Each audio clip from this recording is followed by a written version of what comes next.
السلام عليكم، عاملين ايه؟ يا رب تكونوا بخير. معاكم غادة صلاح، وان شاء الله باذن الله نتعلم مع بعض وصفات كده. مش هقولك مكوناتها في كل بيت، بس ان شاء الله تكون عندك.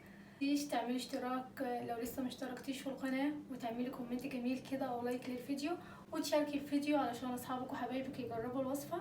ويلا بينا نقول بسم الله ونشوف النهارده هنعمل ايه. هنقول بسم الله وهنحط الحله كده بتاعتنا على النار. في الحله بميه، واحط كده حبه ملح حلوين. الميه دي حطها ليه على النار، اسلق فيها مكرونه. وهنا اول ما الميه غلت هنزل بالمكرونه بتاعتي. تقدروا تستخدموا اي نوع مكرونه تحبوه. انا حبيت استخدم دي علشان علشان الصوص يتعبى في المكرونه وتبقى كلها كده مليانه صوص. هنا هنزل بالطاسه بتاعتي على النار. هنا اول ما الطاسه بتاعتي سخنت هنزل كده بمكعب زبده. اول ما الزبده تبدا تسيح هنزل بمعلقه دقيق كبيره.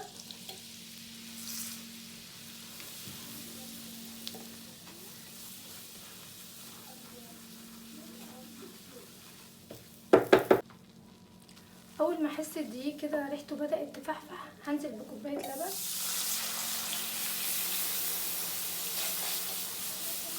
مع التحريك المستمر طبعا عشان ما يكلكعش معانا. هنزل كده برشه فلفل اسود.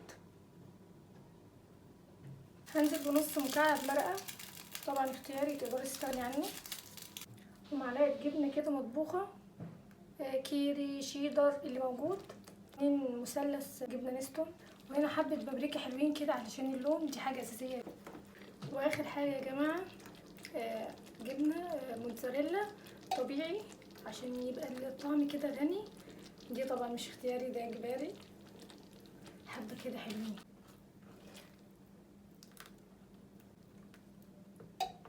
والمكرونه بتاعتنا اتسلقت وصفيتها، ويلا بينا ننزل بيها كده على الصوص.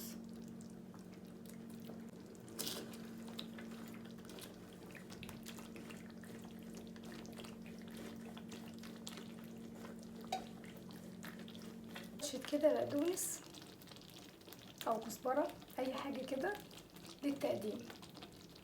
وبكده نكون خلصنا وصفه النهارده، واللي هي مكرونه ماك اند تشيز بابسط طريقه وابسط مكونات. ويلا بينا نقول بسم الله وندوق. يلا نقول بقى بسم الله. سخن جدا بصراحه.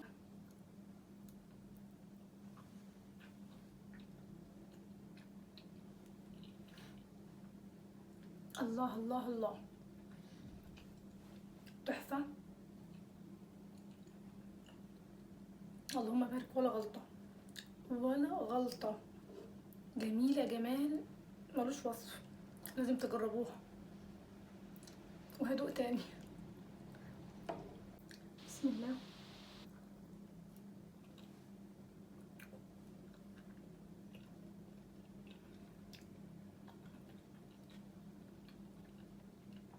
الله